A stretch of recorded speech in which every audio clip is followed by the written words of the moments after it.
కానీ యేసు ప్రభువారు జీవించిన జీవిత దినాలన్నిటిలో కూడా తండ్రి అయిన దేవుణ్ణి ఎప్పుడూ ఆయన ఏం చేస్తూ వచ్చాడండి?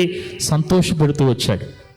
అదే రీతిగా మరి ఆయన భూమి మీద ఉన్నప్పుడు 30 సంవత్సరాలు ఆయన మరియకి కుమారుడిగా, చట్టబద్ధమైన తండ్రిగా ఉన్న యోసేపుకి కుమారుడిగా ఆయన ఉండాల్సిన అవసరత కూడా ఉంది.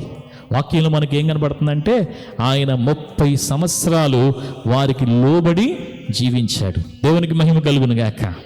అంటే ఈ 33.5 సంవత్సరాలు కూడా 30 సంవత్సరాలు మరలా మరియా యోసేపుల యొక్క కుమారుడిగా తల్లిదండ్రులకు ఇవ్వాల్సినటువంటి విలువను కానివ్వండి, ప్రాధాన్యతను కానివ్వండి, ఇవ్వవలసిన బాధ్యత ఆయన మీద ఉంది. దేవునికి మహిమ కలుగును గాక. ఎప్పుడైనా ఆయన్ని బట్టి గమనించండి, ఎప్పుడైనా ఆయనను బట్టి తల్లి అయిన మరియకి కానీ, చట్టబద్ధమైన తండ్రిగా ఉన్నటువంటి యోసేపుకు కానీ బాధ కలిగిందంటారా?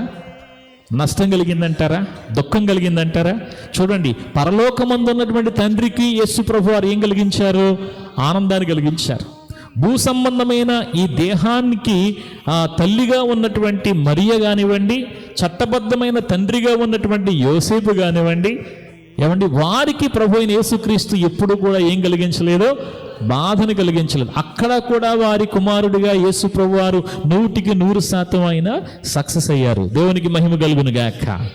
ఆ తండ్రికి నిజమైన కుమారుడిగా సక్సెస్ అయ్యాడు, ఈ తల్లిదండ్రులకి నిజమైన కుమారుడిగా సక్సెస్ అయ్యాడు. ఇక చెప్పాలంటే మన అందరికీ కూడా కుమారుడిగా సక్సెస్ అయ్యాడు. ఎందుకంటే ఏలయనగా మనకు శిశువు పుట్టెను అంటే మనకి కూడా, మన కొరకు కూడా ఆయన ఎలా అనుగ్రహించబడ్డాడంట? కుమారుడిగా అనుగ్రహించబడ్డాడు.